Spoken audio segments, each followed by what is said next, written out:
ತಕ್ಷಣದಲ್ಲಿ ಒಂದು ಯೋಚನೆಯನ್ನು ಮಾಡಿದ್ದೀವಿ.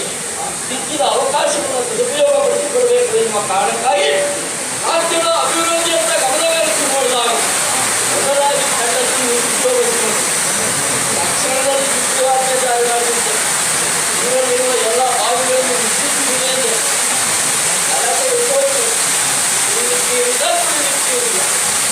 ಯೋಚನೆ ಮಾಡಬೇಡಿ. ಪಕ್ಕದಲ್ಲೇ ಮತ್ತೊಂದು ಅರ್ಥ ಮಾಡಿದ್ದೇವೆ. ಒಬ್ಬರಿಗೆ ಒಂದು ಪ್ರಮಾಣದ ನಿರುದ್ಯೋಗ ಸಮಸ್ಯೆಯನ್ನು ಬಗೆಹರಿಸಿದ ಹಾಗಾಯಿತು. ಓ ಇದ್ದ ಏನು ಓ ಆ ಕಡೆ ಯಾರೋ ಬರ್ತಾ ಇದ್ದಾರಲ್ಲ ಯಾರು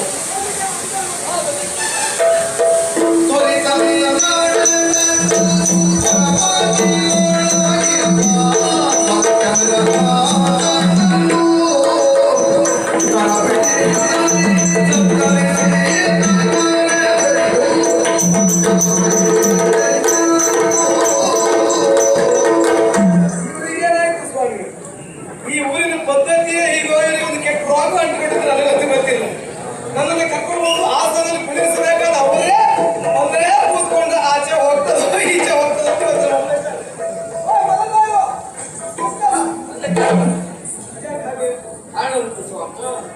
ಕರೆತಂದು ವಿಶೇಷವಾಗಿ ಗೌರವಿಸಿ ಸತ್ಕರಿಸಿ ನಿಲ್ಲಿಸಿದ್ದೇನೆ. ಮೊದಲಾಗ ಅನುಮಾನ ಆದದ್ದು ಏನು ಗೊತ್ತಿಲ್ಲ. ನಮ್ಗೆ ಮೊನ್ನೆ ಪೀಠ ಸಿಕ್ಕಿದೆ. ಈಗ ಮಧ್ಯಾಹ್ನ ಒಂದು ಆತ್ಮ ಕರೀತಾರೆ ವಿಷಯ ನಾವು ಹಾಗೆಲ್ಲ ಇನ್ನೊಬ್ಬರ ಪೀಠಕ್ಕೆಲ್ಲ ಕಣ್ಣು ಹಾಕುದಿಲ್ಲ. ನನಗೆ ಗೊತ್ತಾಯ್ತು. ನಮಗೆ ಸಿಕ್ಕಿದ ಪೀಠವನ್ನು ಸದ್ಯಕ್ಕಂತೂ ಬಿಟ್ಟು ಕೊಡುವುದಿಲ್ಲ. ಅಲ್ಲ ನಮಗೆ ನಿಮ್ಮನ್ನು ನೋಡಿದಾಗ ಅರ್ಥ ಆಗ್ತದೆ. ನಿಮ್ಗೆ ಸಿಕ್ಕಿದ ಪೀಠವನ್ನು ಭದ್ರಪಡಿಸಿಕೊಂಡಿದ್ದೀರಿ ನೀವು ಎನ್ನುವ ಹಾಗೆ.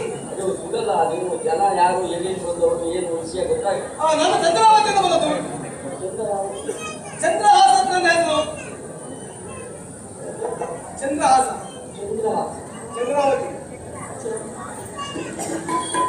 ಎಲ್ಲಿಯೂ ಕೇಳುವಾಗಿಲ್ಲ. ಬಹುತೇಕ ನಮ್ಮಷ್ಟು ಪ್ರಚಾರದಲ್ಲಿದೆ. ಯಾಕೆ ಗೊತ್ತಾ? ನಿಮ್ಮೂರಿನಲ್ಲಿ ನಮ್ಮ ಪ್ರಚಾರ ಇಲ್ಲ, ನಮ್ಮೂರಲ್ಲಿ ಮಾತ್ರ. ಅಲ್ಲ ನಮ್ಮೂರಲ್ಲಿ ಸದ್ಯಕ್ಕೆ ಈಗ ನಮ್ದೇ ಪ್ರಚಾರ ಗೊತ್ತಾಗ್ತದೆ. ಇತ್ತೀಚೆಗೆ ಪೀಠ ಏರಿದವಲ್ವೋ ಯಾಕೆ ಕಾರಣ ವಿಶೇಷವಾಗಿ ನಿಮ್ಮ ಕುರಿತಾಗಿ ತಿಳಿದುಕೊಳ್ಬೇಕು ಎನ್ನುವ ಹಂಬಲದಿಂದ ಕೇಳಿ ಬಂದದ್ದು ಚಂದ್ರಾವತಿ. ಒಂದು ಹೇಳಲೇ ಬೇಡ, ಹೆಚ್ಚು ಕಡಿಮೆ ಎಲ್ಲ ಗೊತ್ತಾಗೋಯ್ತು. ನೋಡುವುದಕ್ಕೆ ನನ್ನ ಹಾಗೆ ಇದ್ದೀರಿ. ನಮ್ಮ ಅಪ್ಪನ ಎದುರಿಗೆ ಹೋದ್ರೆ ಅಪ್ಪ ಸುಬ್ಬ ಇಲ್ಲಿಂದ ಅಂತ ಹೇಳಿದ್ರು. ನೇರವಾಗಿ ಇಲ್ಲಿಗೆ ಬಂದ್ರಿ ಅಲ್ಲ. ದಿವಸ ಬೆಳಗಾದ್ರೆ ಸುಪ್ರಭಾತ ಇದೆ ಅಂತ ನನಗೆ ಗೊತ್ತಾಯ್ತು. ಅಲ್ಲ ನಮ್ಮ ಅಪ್ಪಯ್ಯ ಆಶೀರ್ವಾದ ಮಾಡುದು ಹಾಗೆ. ಇಲ್ಲ ನನಗೆ ಹೇಳಿದ ಹಾಗಲ್ಲ. ಪೀಠದಲ್ಲಿ ನನ್ನ ಮಗ ಬದಲಾಯಿದ್ದಾನೆ, ಹೋಗುವ ವಿಷಯವನ್ನು ಮುಟ್ಟಿಸಿ ಮಾತಾಡಿದ್ರು. ಹೌದಾ? ಮುಗಿಸಿ ಎಂದು ನಿಮ್ಗೆ ವಿಷಯ ಬಾಯಲ್ಲಿ ಹೇಳಿದಲ್ಲ, ಬರೆದು ನನ್ನ ಸೆರೆಗಳಲ್ಲಿ ಕಟ್ಟಿದ್ದಾರೆ. ಓ ಅಪ್ಪಯ್ಯನ ನಾವೆಲ್ಲ ಮುಟ್ಲಿಕ್ಕಿಲ್ಲ ಅಂತ ನೀವೇ ಮುಟ್ಬೇಕು ಅಂತ ಕಳಿಸುವಾಗ ಹೇಳ್ತಾರೆ. ಸ್ವಾಮಿ ಅಪ್ಪಯ್ಯ ಬಂದೇನಿದ್ರು ಮಕ್ಕಳಿಗೆ ಸಿಗರೆ ಅಲ್ವಾ? ಅಪ್ಪನಿಗೆ ಅಪ್ಪನ ಬಂದು ಮುಗಿ ಉಂಟು ಇವತ್ತೆಲ್ಲ ಸಿಗುದಲ್ಲ. ಇದು ಎಂತ ಮಾಡ್ತೀರಿ ನೀವು? ಓದುದು ಬೇಡ. ಲೇಖನವನ್ನು ಓದಬೇಕು ಸತ್ಯ. ಇದು ಬುಕ್ಕಿನ ಲೇಖನ ಒಂದೇ. ನಾನಪ್ಪ ಇಲ್ಲಿ ಇದ್ದಾಗ ನೀವು ಓದಿದ್ರಿ ಅಂತ ಗುಟ್ಟು ರಟ್ಟಾಗಿಲ್ವಾ? ರೊಟ್ಟಿ ಆಗೋದಿದ್ರು ಮೂರನೇವರಿಲ್ಲ. ಒಂದು ವ್ಯವಸ್ಥೆ ಆಗ್ಬೇಕಲ್ಲ. ಯಾರಲ್ಲಿ ಮೂರನೇ ಮಾಡಿ ಎಂಟನೇ ಮಾಡಿ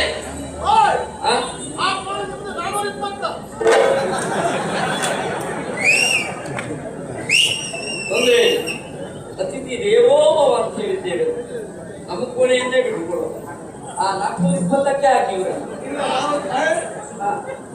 ಯಾವಾಗಿಂದ ಕೊನೆ ಹೋಗುತ್ತೀರಾ? ನಮ್ಗೆ ಮೊದಲಿಂದ ಅದೇ ಸತ್ಯ. ಸತ್ಯ ಆ ಕೋಣೆಯಲ್ಲಿರುವಷ್ಟು ವ್ಯವಸ್ಥೆ ನಾವು ಅದೆಲ್ಲ ಬದಲಾಯಿಸಲಿಕ್ಕೆ ಆಗುದಿಲ್ವಾ? ಛೆ, ಛೆ. ಎಲ್ಲ ವ್ಯವಸ್ಥೆ ಇರ್ತದೆ. ಆ ದಾಕ್ಷಿಣ್ಯ ಮಾಡ್ಕೊಳ್ಬಾರ್ದು. ಹೇಳಿ ಬೆಳೆಸಿದಾಗ ಬರ್ತದೆ ಸಾಕು. ಮತ್ತು ಈ ವರ್ಷ ನಾಲ್ಕು ಪ್ರಪ್ರಥಮವಾಗಿ ಅಪ್ಪಯ್ಯ ಲೇಖನವೊಂದನ್ನು ಬರೆದಿದ್ದಾರೆ. ವಿಷಯ ಏನು ಅಂತ ನೋಡು. ಶ್ರೀಮತ್ ಸಚಿವ ಶಿರೋಮಣಿ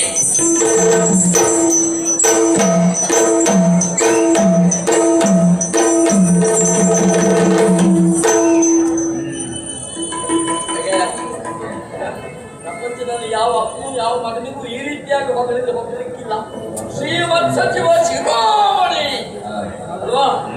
ನಮಗೆ ಮಗಳಿಕೆ ಮುಖ್ಯ ಅಲ್ಲ ಸ್ವಾಮಿ, ವಿಷಯ ಪ್ರಧಾನ. ಮುಂದುವಲ್ಲ ಶ್ರೀಮತ್ ಸಚಿವ ಶಿರೋಮಣಿ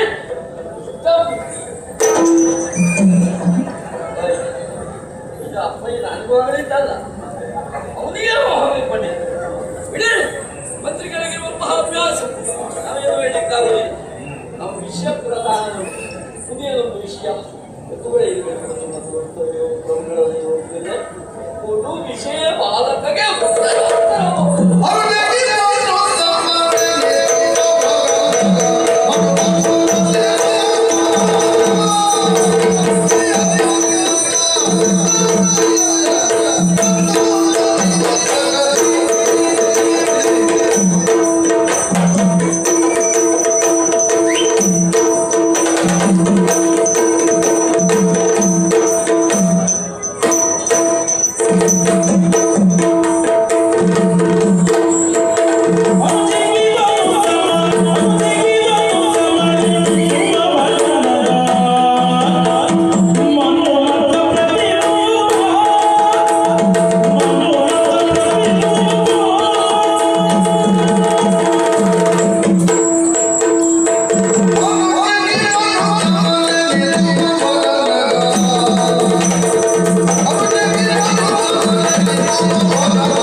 ಕಾರಣಮತ್ತೇನು ಸ್ವಾಮಿ, ಹೊಣೆಗಾರಿಕೆ ಇದ್ದ ಕಾರಣಕ್ಕಾಗಿ ಸ್ವಲ್ಪ ಗಡಿಬಿಡಿಯಾದದ್ದು ಹೌದೇ ಹೌದು. ಕಾರಣ ಅಣ್ಣನ ಸ್ಥಾನ. ಆ ಸ್ಥಾನದಲ್ಲಿ ನಿಂತು ತಂಗಿಗೆ ಮದುವೆ ಮಾಡಬೇಕು ಬೇಡವ? ಹಾಗಾಗಬೇಕು ಅಂತಾದ್ರೆ ಬಂದಿರುವ ಹುಡುಗನ ಎಲ್ಲ ರೀತಿಯ ವಿವರ ಪ್ರವರಗಳನ್ನು ಕೂಲಂಕುಷವಾಗಿ ಪರಿಶೀಲಿಸಬೇಕು. ಹುಡುಗ ಸಂಸ್ಕಾರದಲ್ಲಿ ಮಾತಾಡೋದು ನೋಡಿದ್ರೆ ಒಂದು ಸಂಸ್ಕಾರ ಉಂಟು ಅಂತ ಅರ್ಥ ಆಗ್ತದೆ. ಇನ್ನು ರೂಪದಲ್ಲಿ ನನ್ನಷ್ಟು ಚಂದಿಲ್ಲದೆ ಇದ್ರು ಸಾಮಾನ್ಯ ಇಲ್ಲ. ನನ್ನ ತಂಗಿಗೆ ಸಾಕು. ಇನ್ನು ಉಳಿದಂತಹ ಎಲ್ಲ ವಿಚಾರಗಳು ನನ್ನ ತಂದೆಗೆ ಒಡ್ಡಿಲ್ಲ ಅಂತ ಆದ್ಮೇಲೆ ನಾನು ಯಾಕೆ ತಲೆ ಬಿಸಿ ಮಾಡಬೇಕು? ಪರರ ಅಂಗಲಿ ಗೆಲ್ಲುವವರೇ ಮದನ. ನಮ್ಮಲ್ಲಿ ಕುಲ ಪುರೋಹಿತರಿದ್ದಾರೆ, ಅವರನ್ನೇ ಕರೆದು ಮದುವೆಯನ್ನು ನಾವು ಮಾಡಬೇಕು. ಆ ಎರಡನೇ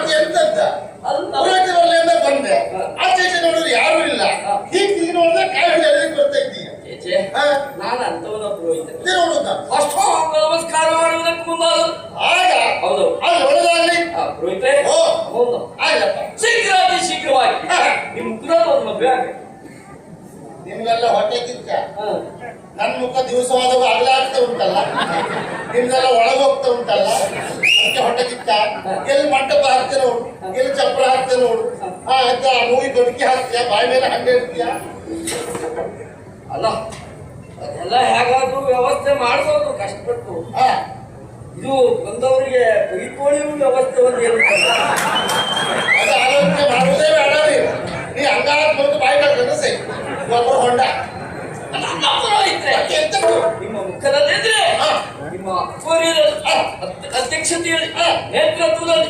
ಮಾರ್ಗದರ್ಶನದಲ್ಲಿ ಎಲ್ಲ ಒಂದೇ ಅದ್ವೈತದಲ್ಲಲ್ವಾ ಹೌದು ಬಹಳಷ್ಟು ಮದುವೆ ಆಗಿದೆ ದೊಡ್ಡ ವಿಷಯ ಅಲ್ಲ ಈಗ ಮದುವೆ ಆಗಿರ್ಬೇಕಲ್ಲ ವಿಷಯ ಗೊತ್ತಿಲ್ಲ ನೀ ಹೇಳಿಲ್ಲ ನಾ ಹೇಳ್ತೇನೆ ಇದು ನಮ್ಮ ಅಪ್ಪಯ್ಯ ಒಂದು ಮೊನ್ನೆ ಹೋದ್ರಲ್ಲ ನನ್ನಿಂದೆಲ್ಲ ಬಹಳ ದೊಡ್ಡವಲ್ಲ ಆದ್ರೆ ಇಷ್ಟು ಬೇಗ ಹೀಗಾಗುತ್ತೆ ಹೇಳೋ ಕಲ್ಪನೆ ಸಹ ನನಗಿಲ್ಲ ವಿಷಯ ಗೊತ್ತಾಗುವಾಗ ಹೊತ್ತಾಗಿ ಹೋಯ್ತು ಹೊತ್ತಾಗುವಾಗ ಗೊತ್ತಾಯ್ತಲ್ಲವೇ ಆಯುಷ್ಯಣ ಮೌನಾಚರಣ ನೀ ಅಗತ್ಯ ಮಾಡಲೇಬೇಕು ನಿಮ್ಮಪ್ಪ ಹೋದ ಎಲ್ಲರೂ ಹೇಳಬೇಡ ಮತ್ತೆ ಹೇಳ್ತದೆ ಈಗ ನಿನಗೆ ಏರ್ಕೊಂಡೇ ಇರ್ತದೆ ನಮ್ಮಪ್ಪಯ್ಯ ಹೋದ್ರಲ್ಲ ಚಂದನಾವತಿಗೆ ಹಾಗೆ ತಪ್ಪ ಹೋದಲ್ಲ ಅಂದ್ರೆ ನೀವು ಮತ್ತೆ ಬಾಯಾಗ್ಬೇಡಿ ಇಲ್ಲ ಇಲ್ಲ ನೋಡಂತ ಲೇಖನ ಒಂದನ್ನ ಪುಳಿ ಕೊಟ್ಟಿದ್ದಾರೆ ಏನಂತ ವಿಷಯ ಇಷ್ಟೇ ಎಷ್ಟು ತುಗಳಿಗೆ ಬೈಕ್ ಬಂದಿವನ್ನ ಪುರೋಹಿತರು ವಿಷಯ ಮಾತು ಮದನ ನೀ ಅಂತ ಹೇಳೋದಿಲ್ಲ ಈಗ ನಿನ್ಗಾದ್ರೂ ಗೊತ್ತಾಯ್ತು ನಂಗೆ ಗೊತ್ತಾಗ್ಬೇಕು ಅಂತ ಹೇಳಿದ್ದಲ್ಲ ಅಲ್ಲ ನಂಗೂ ಗೊತ್ತಾಗಿಲ್ಲ ಅದಕ್ಕೆ ಹೇಳಿದ್ರೆ ಸರಿ ಹೇಳ ನೀ ಹೀಗೆ ಹೇಳೋದು ನೋಡಿದ್ರೆ ನಮ್ಮಲ್ಲಿ ಇತ್ತೀಚೆಗೊಬ್ಬ ತಯಾರಾಗಿದ್ದ ವಿದ್ವಾನ್ ಕಳವಳ ಉದಯ ಹೆಗಡೆ ಅವನು ಮಂತ್ರ ಹೇಳೋದು ಹೀಗೆ ಜನ ಹೆಚ್ಚಿನ ಮಂತ್ರ ಅವನು 3 ತಲೆ ಬಿಸಿ ಆಗಿ 5 ರಾಜ್ಯ ಹೋಗ್ತಾ ಇರ್ತಾರೆ ತಾಪದಿಗೆ ರಾಜ್ಯ ಒಳ್ಳೆಯವ್ರ ಸುದ್ದಿ ನಮ್ಗೆ ಯಾಕೆ ಅಲ್ಲ ಅಲ್ಲ ಅದು ಆಗಿದೆ ಅಂದ್ರೆ ಆ ಲೇಖನದಲ್ಲಿ ವಿಷಯ ಬರೆದಂತ ವಿಷಯ ಅಷ್ಟೇ ಏನು ಓಲೆ ತಂದಂತ ಓಲೆಕಾರರಿಗೆ ಸದ್ಯಾವಂತ ವಿಷಯನ ಕೊಟ್ಟು ಮದುವೆ ಅಪ್ಪನಿಗಂತೂ ರೊಟ್ಗಳಿತ್ತು ಅಲೆಗಳು ತಿಳ್ಕೊಳ್ಳು ನಿನಗೆ ಗೋಣ ಬೇಡ ಮನೆ ಮನೆ ಓಲೆ ಅಂತ ಓಲೆಕಾರನಿಗೆ ಮಂತ್ರಿಗಳು ಮದುವೆ ಮಾಡುದ ಮಾರಾಯ ಮತ್ತೆ ಹೇಗಪ್ಪ ಮನೆ ಮನೆಗೆ ಓಲೆ ಅಲ್ಲಿಂದ ಇಲ್ಲಿಯವರೆಗೆ ಬಂದವ ಲೇಖನವನ್ನ ತಂದಿದ್ದಾನೆ ಓ ಅಲ್ಲಿ ಅಧಿಕಾರಿ ಹಾಗಾದ್ರೆ ಒಳ್ಳೆಯ ಸಂಬಂಧ ಇಲ್ಲಿ ಈ ಹುಡುಗನಿಗಾದ್ರೂ ಮದುವೆ ಅಂತ ಗೊತ್ತುಂಟಾ ಇಲ್ಲ ಅವನಿಗೆ ಹೇಳ್ಬೇಕು ಅಂತ ಅಪ್ಪ ಬರಲೇ ಇಲ್ಲ ಹಾಗಾದ್ರೆ ಈ ಮದುವೆ ವರ್ಷ ಆಗೋದಿಲ್ಲ ಎಂತದ್ದ ಅವನಿಗೆ ವಿಷಯ ಗೊತ್ತಿದೆ ಮದುವೆ ಮಾಡುತ್ತೆ ಯಾವಾಗ ಓ ಬಹಳ ದೂರ ಇಲ್ಲ ಮತ್ತೆಲ್ಲಿದ್ದ ಮೂರನೇ ಮಾಡಿ 420 ಎಷ್ಟು ಒಳ್ಳೆ ಗುಣ ಮಾರಾಯ ನಿನ್ನ ಕೋಣೆ ಬಿಟ್ಕೊಟ್ಟಿಯಲ್ಲ ಒಂದವರಿಗೆ ಅದು ವಿಷಯ ಹೇಳ್ಬೇಕಲ್ಲ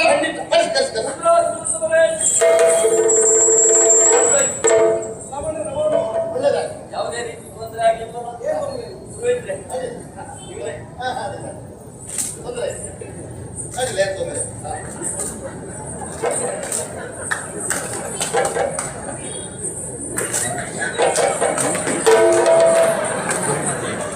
ಎಂತದ್ದು ಅವನು ನಿಲ್ಲಿಸ್ಕೊಂಡು ಹೇಳ್ತಾ ಇದೆಯಲ್ಲ ಅವನು ಏನ್ ತಿಳ್ಕೊಳ್ಬೇಕು ನನ್ನ ಮುಖದಲ್ಲಿ ಅಂತ ಉಂಟಾ ಎಂತ ಕತೆ ಅಂತ ಮದುವೆ ಮಾಡ್ತಿದ್ದೇವೆ ಅದು ಹೇಗೆ ವಿಷಯವೇ ಗೊತ್ತಿಲ್ಲ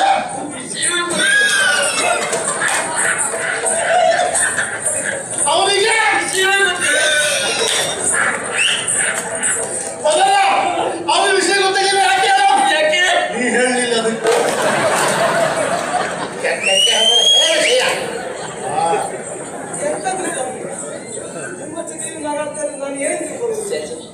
ಬೇಸರ ಮಾಡ್ಬೇಕು ಆತ್ಮೀಯತೆಯಲ್ಲಿ ನಾವು ಮಾತಾಡ್ಕೊಂಡಿದ್ದೇವೆ ಇದು ನೀವು ನಮ್ಮೂರಿಗೆ ಬಂದದಕ್ಕಾಗಿ ನಿಮ್ಗೊಂದು ಗುಂಟೆ ಕಟ್ಟಬೇಕು ಅಂತ ತೀರ್ಮಾನ ಮಾಡಿದ್ವಿ ಇದು ನಿನ್ನ ಅಭ್ಯಾಸ ಅವನಿಗೆ ಉಂಟು ಅಂತ ಹೇಳಿದ್ರೆ ಬೇರೆ ಯಾರು ಮತ್ತೆ ಎಂತ ಮಾತಾಡ್ತಾರೆ ಗುಂಟೆ ಕಟ್ಟಲಿಕ್ಕೆ ಅಂತ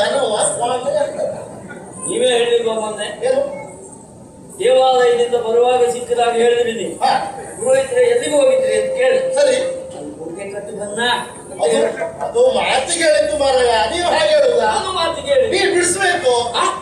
ಬಿಸುದ ಹೌದು, ಇಲ್ಲಿ ಬಿಡಿಸುದಲ್ವೋ, ವಿಷಯ ಬಿಡಿಸಿ ಹೇಳು ಅಂತ. ಹಾಗೆ ಹೆದರಬೇಕಾದಂತಹ ಅಗತ್ಯ ಇಲ್ಲ. ಅಗತ್ಯ ಇಲ್ಲ, ಅಗತ್ಯ ಇಲ್ಲ. ನನ್ನ ತಂಗಿಯಾದಂತಹ ವಿಷಯನ್ನ ನಿಮಗೆ ಕೊಟ್ಟು ಮದುವೆ ಮಾಡಬೇಕು ಎಂದು ಹಾಗೆ ತೀರ್ಮಾನಿಸಿದ್ದೇವೆ. ಹಾಗೆ ನನಗೆ ವಿಷಯ ಯಾರು ಹೇಳಲ್ಲ. ಈಗ ಹೇಳ್ತಾ ಇದ್ದೇವೆ ಈಗ ಹೇಳಿದ್ದೇವಲ್ಲ, ಮೊದಲ ವಿಷಯ ಗೊತ್ತಿಲ್ಲ ನನಗೆ. ಗೊತ್ತಿಲ್ಲ. ಅದು ವಿಷಯ ಇದ್ದಿದ್ದೇ ಹಾಗೆ. ಅಲ್ಲ, ತಪ್ಪಲ್ಲ ತಪ್ಪಲ್ಲ. ಅವ ಹಾಗೆ ವಿಚಾರ ಮಾಡೋದು ಸರಿಯೇ. ಹುಟ್ಟಲ್ಲೇ ಬರೆದಂತ ಲೇಖನ, ಹುಟ್ಟಲ್ಲವೇ ಓದುದು, ಅವಸರದಲ್ಲಿ ಮದುವೆ, ಮಂತ್ರಿಯ ಮಗಳು, ಅವನೇ ವಿಚಾರ ಮಾಡ್ತಾ ಇದ್ದಾನೆ. ಕೋಶ ಯಾವ ಸಂಖ್ಯೆಯಲ್ಲೂ ಮಾರಾಟ ಆಗುದಲ್ಲ.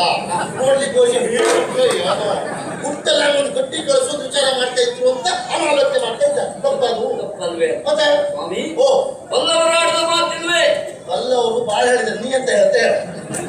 ಅನುಮಾನ ಪೆದ್ದ ರೋಗ ಅಲ್ವೋ? ಹೌದು. ಅಂತಹ ಅನುಮಾನ ಉಂಟಾದರೆ ಅದನ್ನು ಬಗೆಹರಿಸುವಲ್ಲಿ ನಾವು ಮುಂದಾಗಬೇಕು. ಖಂಡಿತ ಹೌದು. ನನ್ನ ತಂಗಿಯ ಬಗ್ಗೆ ಅನುಮಾನ ಅದು. ಹೌದು. ನನ್ನ ತಂಗಿಯದು ನನ್ನ ತಂಗಿಯದು ಹೌದು.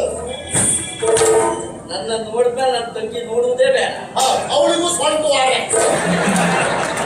ಮಾತಾಡ್ತೀಯ. ಇಲ್ಲಿ ನೋಡಿದ್ರೆ ಅವಳು ನೋಡುದು ಬೇಡುವ.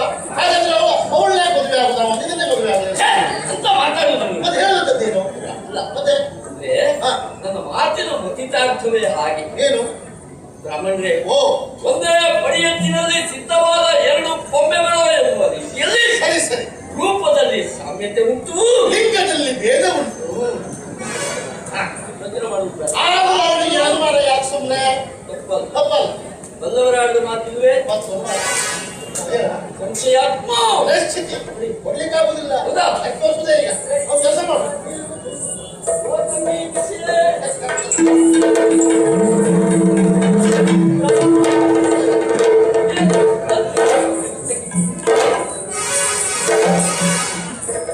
ದಿವಸ ಹೋದ್ರೆ ಬೆಳೆಯ ಮತ್ತೊಂದಿಗೆ ಓದ್ತಾ ಇದ್ದೇ ಇರ್ತದೆ. ಒತ್ತಂಗಿ ಅಂತದ ಆಗಲ್ಲ. ಒಂದು ಗೊತ್ತಾಗಿಲ್ಲ. ಓ ತಂಗಿ, ಬಹಳ ಪ್ರೀತಿಯಿಂದ ಹಾಗಾಗಿ ಸಂತೋಷ ಸಾಗರ ಸಾಗರ ಸಂತೋಷ. ಅವನಿಗೆ ಹೆಚ್ಚಿಗೆ ಯಾವುದೆಲ್ಲ ಹೆಚ್ಚು ಸಂತೋಷ ಆಗುದು. ಅಂದ್ರೆ ಸಂತೋಷದ ಸಾಗರ ಹೇಳ್ತಾ ಇದ್ದಾರೆ ಅಂತ. ಹೌದು. ಮದುವೆ ಅಣ್ಣ ಮದುವೆಯೇನು? ಅತ್ತಿಗೆ ಹೇಗಿದ್ದಾಳಣ್ಣ? ತೆಳ್ಳಗಿದ್ದಾಳ, ಕುಳ್ಳಗಿದ್ದಾಳ, ನನ್ನಾಗಿ ಉದ್ದುಗಿದ್ದಾಳ, ಇಲ್ಲ ಬಟ್ಟೆ ಹೆಂಡತಿ ಆಗಿ ಕರ್ರಗಿದ್ದಾಳ. ನೀನೇನು ನೋಡಿದೆ? ಮೊನ್ನೆ ದೇವಸ್ಥಾನಕ್ಕೆ ಹೋಗುವಾಗ ನೀವು ಹಿಂದೆ ಹೋಗಿದ್ದ ಅವಳು ಹೇಳ್ತೀಯಲ್ಲ ಮತ್ತೆ ಕೆಲಸದವ್ರು.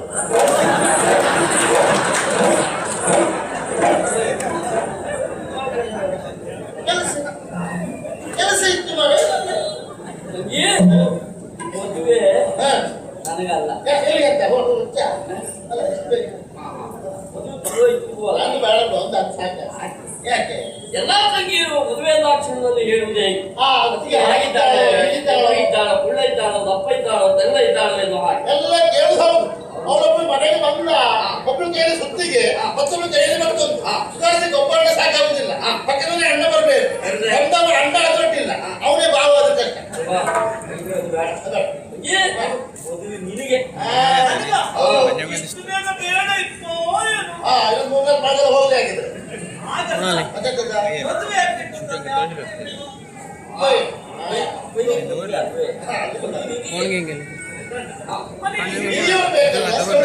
ಹಾಗೆ ಯೋಚನೆ ಮಾಡುವ ಅಗತ್ಯವಿಲ್ಲ. ಒಂದವರಾಡಿದ ಮಾತಿಲ್ವೇ? ಎಲ್ಲ ಒಳ್ಳೆರುತ್ತೆ. ಜ್ಯೇಷ್ಠ ಭ್ರಾತೃ ಯಾವ ಕಾರಣಕ್ಕೂ ಸಿಕ್ಕಿಲ್ಲ. ಪಿತೃ ಸಮಾನ ತಂದೆಯ ಸ್ಥಾನದಲ್ಲಿ ಅಣ್ಣ ಇದ್ದಾನೆ ಅಂತ ನಾನೇ ಮುಂದಾಗಿ ಮದುವೆಯನ್ನು ಮಾಡ್ತೇನೆ. ಹುಡುಗಿ ಅಪ್ಪ ಇದು ಕಥೆ ಅಲ್ಲ. ಮಾಡೋದು ಹಾಗೆ ಮಾಡಿ.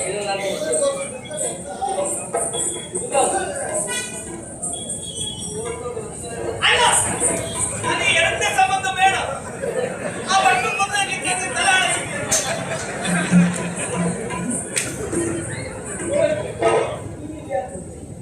ನಾಳೆ ಬಹಳ ಕಾರ್ಯಕ್ರಮ ಉಂಟು ಮಾಡಿ ಹತ್ತಾರು ಗಂಟೆ ಗಣವ ಎಲ್ಲ ಉಂಟಾಗ ಯಾರು ಕಳಿಸ್ಬೇಕು ಎಂತ ಮಾಡೋದು ಅದು ತಲೆಬಿಸಿ.